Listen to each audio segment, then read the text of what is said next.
वैदिक पंचांग के अनुसार 25 जनवरी को षटतिला एकादशी है। यह पर्व हर वर्ष पौष माह के कृष्ण पक्ष की एकादशी तिथि को मनाया जाता है। 25 जनवरी को षटतिला एकादशी का व्रत भी रखा जाएगा। एकादशी के दिन चुपचाप गाय को खिला दें। यह एक छोटी सी चीज, उससे पहले दोस्तों जान लेते हैं षटतिला एकादशी के बारे में। सूर्य जब एक राष्ट्र से दूसरी राशि में प्रवेश करते हैं तो ज्योतिष में इस घटना को राशि परिवर्तन या मत चमकाने वाली घटना कहते हैं।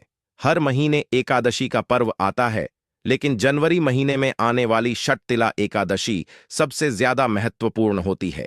इस दिन सूर्य धनु राशि के निकट कर कुंभ राशि में प्रवेश करता है। आइए जानते हैं साल 2025 में षटतिला एकादशी कब है। स्नान दान मुहूर्त महत्व। साल 2025 में षटतिला का एकादशी 25 जनवरी 2025 को मना जाएगी। इस दिन पवित्र नदी में स्नान के बाद सूर्य पूजा करने वालों को आरोग्य, धन, सुख, समृद्धि और अक्षय पुण्य आन प्राप्ति होती है। कहते हैं इस दिन गुण, अन्न, वस्त्र, काला तिल आदि का दान करने वालों को मोक्ष प्राप्ति होती है। विजय एकादशी से धरती पर अच्छे दिनों शुरुआत मानी जाती है। सूर्य के उत्तरायण से देवताओं के दिन का आरंभ होता है। धार्मिक मान्यताओं के अनुसार एकादशी के दिन स्वर्ग का दरवाजा खुल जाता है, इसलिए इस दिन किया गया दान पुण्य अन्य दिनों में किए गए दान पुण्य से अधिक फलदायी होता है। वास्तव में 25 जनवरी एकादशी के दिन अगर आप यह उपाय कर लेते हो तो आप पर मां लक्ष्मी कृपा होगी और आप धनवान बन जाओ। आप धनवान ना बने तो मुझे बताना दोस्तों, बस जो उपाय आपको बताया जाए वह उपाय कर लेना। चलिए जानते हैं। एकादशी के दिन चुपचाप गाय को खिला दें। यह एक छोटी सी चीज, रोडपति भी होंगे, करोड़पति मिलेंगे, सभी संकट और कष्टों से मुक्त, मृत्यु दंड का दोष तुरंत होगा खत्म। पूरे साल आपके भरे रहेंगे। अन्न धन के भंडार, यूं कहे कि आप 7 पुश्ते तक करेंगे। रुपयों पैसों पर रात दोस्तों, 7 पीढ़ियों तक बैंक बैलेंस बढ़ता चला जाएगा। सभी भी दुख, दर्द, संकट, कष्ट है वह दूर हो जाएंगे और सभी सुख आपके कदमों में आ जाएंगे। सभी सुख आपके कदम चूमेगी। यदि आप यह एक छोटी और खास चीज चुपचाप गाय को खिला देते हैं तो तत्काल गरीबी आपके जीवन से खत्म हो जाएगी। यूं कहे व्यक्ति रंग से राजा बन जाता है और तन 30 कोटि देवी देवताओं को धारण करने वाली गौ माता भी कृपा व्यक्ति पर आजीवन बरसती है। व्यक्ति के घर में कभी भी अन्न, धन, वस्त्र कम नहीं होती है। धन के भंडार व्यक्ति के घर में भरे रहते हैं। व्यक्ति के जीवन से तत्काल गरीबी खत्म हो जाती है। तो दोस्तों, कौन कौन से वे गाय से जुड़े खास और महत्वपूर्ण उपाय हैं जिन्हें यदि आप एक एकादशी के दिन कर लेते हैं तो दोस्तों या ना माने, आपके घर में अन्य धन के भंडार सदैव भरे रहेंगे। जो भी जीवन के दुख, दर्द, संकट, कष्ट है वह सभी दूर हो जाएंगे। इस वीडियो में हम आपको उसी एक खास और महत्वपूर्ण चीज के बारे में बताएंगे, क्योंकि आपको एकादशी के दिन गाय को जरूर खिलानी है। तो दोस्तों, अपने फायदे के लिए पूरा वीडियो देखना। यदि आज इस वीडियो को अपने बीच बीच में से देखा, काट काट कर देखा, तो मानिए जीवन में आपको कभी ऐसलता हासिल भी नहीं होगी, क्योंकि इस वीडियो में आपको कुछ ऐसे उपाय गाय से जुड़े बताने वाले हैं जिन्हें करने से आपके जीवन के जो भी दुख, दर्द, संकट है या कामयाबी होने में कोई बाधाएं आ रही, सभी से छुटकारा मिलने वाला है। यूं कहे कि आपके जीवन में अपार धन, सुख, संपत्ति प्राप्ति हो जाएगी। कभी भी धन से संबंधित परेशानी नहीं रहेगी। आर्थिक स्थिति आप प्रबल हो जाएगी। धन प्राप्ति के योग्य बन जाएंगे और जीवन में सदैव अनंत धन के भंडार।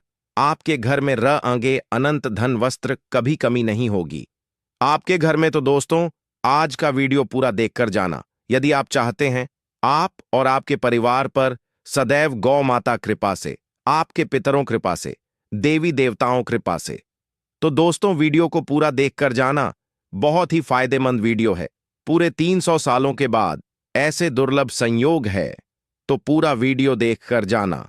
यदि आप लाभ हासिल करना चाहते हैं और 7 पीढ़ियों तक कभी कोई किसी तरह अटैक, कमी ना हो या फल चाहते हैं, तो वीडियो को पूरा देखकर जाना। बहुत ही लाभप्रद वीडियो है आपके लिए दोस्तों, वीडियो को आगे शुरू करें उससे पहले आपसे रिक्वेस्ट करते हैं कि इस वीडियो को लाइक कर चैनल को सब्सक्राइब कर देना और कमेंट बॉक्स में सच्चे दिल से जय गौ माता जरूर लिख देना, जिससे माता कृपा आपके और आपके परिवार के ऊपर सदैव बरसती रहे। और ज्यादा से ज्यादा वीडियो को शेयर जरूर करना, ताकि और लोग भी इस वीडियो के माध्यम से लाभ हासिल कर सके। इन उपायों को करने से अपने जीवन में सदैव धन सुख संपत्ति प्राप्ति कर सके, तो शेयर करना ना भूले इस वीडियो को, जिससे और लोगों का भी भला हो। आपको बता दें, इस दिन तीर्थ स्नान करना बहुत ही फलदायी समझा गया है। यदि कहीं तीर्थ स्थान पर पवित्र नदी में स्नान करना संभव ना हो, तो आप क्या करें? घर पर ही नहाने वाले पानी में गंगाजल कुछ बूंदें डालकर स्नान कर लें। और साथ ही साथ यदि आप स्नान आदि से निवृत्त हो जाएं, सर्वप्रथम तो अपने घर के पूजा स्थान को साफ कर वहां पूजा पाठ करें। आप और पितरों के निमित्त तर्पण पिंड दान तो आपसे बने, अन्न धन वस्त्र दान जरूर करें। और इस एकादशी के दिन दान करने से सभी मनोकामनाएं पूर्ण हो जाती हैं। एकादशी के दिन विशेषकर पूर्वजों पूजन के लिए बहुत ही सशुभ फलदायी समझा गया है। मकर संक्रांति के दिन पिंड दान करने से पूर्वजों आत्मा को शांति मिलती है और उनको मोक्ष मिलता है। और आपको बता दें, इस बार जो इस दिन मार्ग शश पूजा के साथ साथ हनुमान जी मंगल देवता और भगवान शिव ना भी पूजा जरूर करनी चाहिए। आपको बता दें कि इस दिन यदि आप हनुमान जी और मंगल देवता भगवान शिव पूजा करते हैं, तो मंगल का ग्रह जनित दोष भी दूर हो जाता है। व्यक्ति के जीवन में ना सुख संपत्ति प्राप्ति हो जाती है, समस्त मनोकामना व्यक्ति पूर्ण हो जाती है। और दोस्तों, साथ ही साथ अब बात करें, आपको उस दिन मतलब यह जो एकादशी के दिन है, इस दिन आपको एक उपाय तो जरूर करना है। गाय का उपाय बताने से पहले एक उपाय आपको बता दें, इस उपाय को जरूर दूर करें। क्या करें कि शाम के समय पीपल के पेड़ के नीचे आपको सरसों का चौमुखी दीपक, आटे का दीपक बनाना है। चौमुखी, उसमें आपको कलावे बाती लगाकर सरसों के तेल का दीपक जला देना है और बीच में 2 साबुत फूल वाले लौंग भी डाल दें। फिर देखिए कैसे चमत्कार आपके जीवन में होता है। शाम के समय जलाकर उसे छोड़े मनोकामना मांगकर। दोस्तों, 25 दिनों के आप वह मनोकामना पूर्ण ना हो जाए तो हमें बता देना। बहुत ही प्रभावशाली उपाय बताया मैंने आपको, बहुत ही दुर्लभ से दुर्लभ है। इस बार नए वर्ष के उपाय को जरूर करें। यह उपाय जो है बहुत ही आपको लाभ देगा। और अब बात करें गाय से जुड़े कौन कौन से उपाय आपको इस दिन मतलब गाय से जुड़े उपाय जिन्हें करने से व्यक्ति को 7 पीढ़ियों तक बैंक बैलेंस कमी नहीं होती, दुख दर्द संकट कष्ट दूर हो जाते हैं और सभी सुख व्यक्ति के कदमों में आ जाते हैं। कदम चूमती है सभी सुख और घर में धन के भंडार सदैव भरे रहते हैं, कोई कमी नहीं होती। किसी तरह कौन कौन से उपाय ध्यान से सुनना, जिस तरह बताएं उसी तरह इन उपायों को आपको करना है। तो चलिए शुरू करते हैं। कौन कौन से गाय से जुड़े उपाय हैं? प्रभावशाली चमत्कारिक उपाय है जो कि आप किस्मत को चमका देंगे। एकादशी से आपको लाभ शुरू करते हैं। दोस्तों, सनातन परंपरा में गाय गंगा और गायत्री का बहुत ज्यादा धार्मिक महत्व है। मान्यता है कि गौ माता के शरीर पर 3 कोटि देवी देवताओं का वास होता है। गौ माता पूजा करने वाले जातक पर इन सभी देवी देवताओं कृपा बरसती है। गौ सेवा से न सिर्फ इस जन्म के बल्कि पूर्व के भी दोष दूर हो जाते।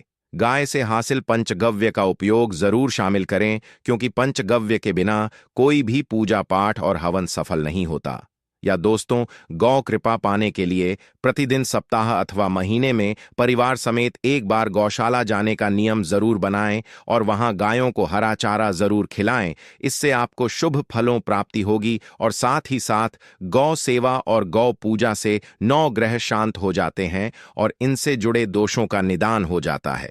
गर्मियों में गौ माता को पानी पिलाएं और सर्दी में गौ माता को गुड़ जरूर खिलाएं।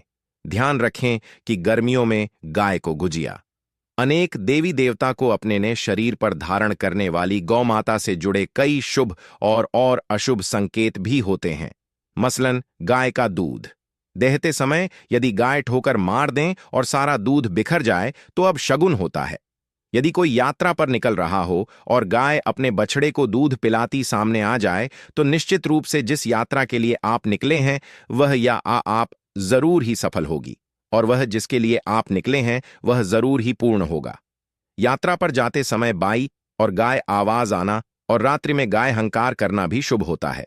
दोस्तों, साथ ही साथ गाय के साथ आप भूलकर भी दुराचार ना करें, अन्यथा मिलता है घोर पाप और जीवन परेशानियां बनी रहती हैं। जी हां दोस्तों, गाय को राष्ट्रीय पशु बनाए जाने और इन्हें मौलिक अधिकार दिए जाने बात हो रही है तो सवाल उठता, गाय संस्कृति का अहम हिस्सा है, तब भी गाय के साथ लोग खराब व्यवहार कैसे कर लेते। गाय दर दर भटकती रहती है, भरपेट इन्हें चारा तक लोग नहीं देते। गाय जब तक दूध देती रहती है तो उन सेवा होती है, और जैसे ही दूध देना बंद कर देती है तो लोग इन्हें उन किस्मत पर छोड़ देते हैं, सड़कों पर और गलियों में भटकने के लिए। ऐसे में गोवंश जीवों को कोई डंडे मारता है तो कोई पानी डाल देता है, कभी वाहनों चपेट में आ जाती है तो कभी बीमार होकर बेचारी यह गाय दम तोड़ देती है। ऐसे में जरूरत है इन बातों को जानने, गाय को लेकर शास्त्रों में क्या कहा गया है, गाय के साथ आपको कैसा व्यवहार करना चाहिए। दोस्तों, गाय को कभी भी मारना पीटना नहीं चाहिए। शास्त्रों में गाय को माता का दर्जा दिया गया है। गाय को मारने वाला माता को मारने पीटने वाले के समान पाप का भागीदार समझा जाता है। नरक लोक में वर्षों तक कष्ट भोगना पड़ता है, अगले जन्म पशु योनि में मिलता है। कथा है कि गौतम मुनि ने गलती से गाय को डंडा मार दिया था, जिससे गाय मृत्यु हो गई थी, और इस पाप से मुक्ति के लिए इन्हें वर्षों तक तपस्या करनी पड़ी। भगवान श्री कृष्ण जी ने बैल स्वरूप में आए वृद्धाश्रम का वध कर दिया था, जिससे मुक्ति के लिए भगवान श्री कृष्ण को संपूर्ण तीर्थों को एक कुंड में बुलाना पड़ा, और इस कुंड में स्नान से वह पाप मुक्त हो गए थे। दोस्तों, साथ ही साथ पानी पी रही गाय को भगाते हैं, वे घोर पाप के भागी बनकर नरक भोगते हैं, ऐसा पुराणों में बताया गया है। जबकि जो लोग गाय के लिए प्याऊ और चार बनवाते, वह माह भाग्यवान होते हैं। ऐसे लोग घोर पाप से मुक्त होकर स्वर्ग पा जाते हैं और बड़े ही धनवान कुल में जन्म लेकर सुख भोगते हैं। और साथ ही साथ आराम कर रही गाय को कष्ट देकर कभी भी उठाना नहीं चाहिए। कहते हैं कि जिस स्थान पर गाय बैठी है, वहां से नकारात्मक ऊर्जा खत्म हो जाती है। गाय के बैठने जगह को जो लोग नियमित साफ रखते हैं, वह जन्म में किए गए जाने अनजाने में पापों से मुक्ति हो जाती है और गोलोलोक में थान पाते हैं। गाय को डंडा मारकर उठाना, पानी डालकर उठाने से मनुष्य पाप का भागी बनता है और अगले जन्म में उसे दर दर भटकना पड़ता है। और साथ ही साथ शास्त्रों में बताया गया है कि गाय का दूध उसके बछड़े के लिए होता है। गाय के बछड़े से बचा हुआ दूध ही मनुष्य को लेना चाहिए, परंतु कुछ लोग एक बार गाय को दूध लेने बाद फिर से बछड़े के लिए बचा हुआ दूध भी धो लेते हैं। ऐसा करना गौर पाप कहाँ जाता है। ऐसे दूध को धोने वाला और ग्रहण करने वाला दोनों ही पाप के भागी बन जाते हैं। दोस्तों, साथ ही साथ शास्त्रों में कहा गया है कि गोवंश मतलब गाय और बैल के पीठ पर नहीं बैठना चाहिए, इन पर बैठने से पाप लगता है। ऐसे लोगों को नरक और यातना भोगनी पड़ती है। एकमात्र देव के अंश के उत्पन्न नंदी ही गोवंश है, जिस पर स्वयं महादेव और महादेवी सवारी करती है, क्योंकि नंदी ने स्वयं अपनी इच्छा से महादेवी सवारी बनना स्वीकार किया था। और साथ ही साथ शास्त्रों में गाय के दान को बहुत ही महत्व दिया गया है, परंतु ऐसे गाय का दान कभी नहीं करना चाहिए जो बूढ़ी और बीमार हो। कठोपनिषद में नचिकेत कथा भी इस संदर्भ दर्भ में है कि जिस नचिकेता ने पिता द्वारा बूढ़ी गाय को दान करने पर आपत्ति जताई थी, दूध देने वाली और बछड़े सहित जो लोग का दान करते हैं, वह महान पुण्य को हासिल करके स्वर्ग में स्थान पाते हैं। दोस्तों, साथ ही साथ सूर्य चंद्र मंगल शुक्र युक्ति राहु से हो तो मार्ग शीश दोष होता है। यह भी मान्यता है कि सूर्य का संबंध पिता से एवं मंगल का संबंध होने के कारण सूर्य यदि शनि राहु केतु के साथ स्थित हो या दृष्टि संबंधी हो तथा मंगल युति राहु या केतु से हो तो मार्ग शीश दोष होता है। इस दोष से जीवन संघर्ष मम बन जाता है। पौष दोष हो तो गाय को प्रतिदिन या किसी भी एकादशी को या किसी पूर्णिमा के दिन, अमावस्या या किसी भी खास दिन पर रोटी गुड़ चारा खिलाने से मार्ग शश दोष खत्म जाता है। साथ ही साथ गाय पीठ पर जो कुबड़ बना होता है, वह बृहस्पति गुरु है। अतः जन्मपति में यदि बृहस्पति अपनी राशि मकर में हो या अशुभ शिवलिंग में जा रहे हो और सामने से गौ माता आती हुई दिखाई दे, तो गौ माता को अपनी दाहिनी ओर से जाने देना चाहिए। आप यात्रा जरूर ही सफल होगी। और जिस घर में गाय होती है, उसमें वास्तुदोष स्वतः ही खत्म हो जाता है। और साथ ही साथ आपको बता दें कि गाय को आप भी रोटी बनाएं। प्रतिदिन ताज़ी रोटी ही बनाएं। गाय को अगर आपने रोटी बनाई है तो कोशिश करें कि उस रोटी को आप तुरंत ही गाय को दे दें। अगर आप उस रोटी को रख दें और उस रोटी को अगले दिन देंगे तो वह रोटी बासी मानी जाएगी। गाय को कभी भी बासी रोटी ना दें, इससे घर में नकारात्मक ऊर्जा वास करती है और जो भी काम आपके बनने वाले होंगे वह काम भी आपके बिल्कुल भी नहीं बनेंगे। इससे आपके घर में हमेशा दर्द देवता का वास रहेगा और आप जिस भी काम को करेंगे उस काम में आपको हमेशा असफल ही हाथ लगेगी। इसीलिए कोशिश करें गाय को रोजाना रोटी बनाकर खिलाएं और रोटी को बिल्कुल ना रखें। बासी रोटी गाय को ना दें और साथ ही साथ सड़ी गली चीजें गाय को नहीं खिलानी चाहिए। घर में कोई फल है, कोई सब्जी है, सड़ जाए तो लोग क्या करते हैं, गाय को देते हैं। ऐसा नहीं करना चाहिए। ऐसा करने से यदि आप गाय को खिलाते हैं तो आप पाप के भागी बन जाते हैं। आप बिल्कुल सड़ी गली चीजें गाय को ना खिलाएं और साथ ही साथ एकादशी पर आटे 25 लोहियां बनाकर उनके ऊपर हां लगाए। इसके बाद गाय को खिलाएं। हर एक लोही को खिलाते समय गाय के सिंहवाल आपके जीवन में खुशियां ही खुशियां होंगी। और एक बार एकादशी पर आप 7 बार गाय पर एक शठ तिला भी कर लें तो आपके समस्त काम होंगे। और एकादशी पर साथ ही साथ आप गाय को जब भी रोटी दे, रोटी पर या तो आप थोड़ी हल्दी लगा लें या थोड़ा गुड़ रख लें। अगर गुड़ ना हो तो आप थोड़ा घी रख सकते हैं। दोस्तों, तो गाय को कभी भी सूखी रोटी ना खिलाएं। सूखी का मतलब गाय को रोटी खिलाएं, उस पर कुछ ना कुछ रखकर खिलाएं। हल्दी रख लें, गुड़ रख लें, मिश्री घी या जो भी रख ले, मतलब खाली नहीं खिलानी है। इतना करने मात्र से आपके जीवन के सभी दुख दर्द समाप्त हो जाए। दोस्तों, यह थे गाय से जुड़े कुछ महत्वपूर्ण उपाय, कुछ बात जिन्हें आपको ध्यान में जरूर रखना है। दोस्तों, चैनल को सब्सक्राइब करना बिल्कुल भी नहीं भूलना।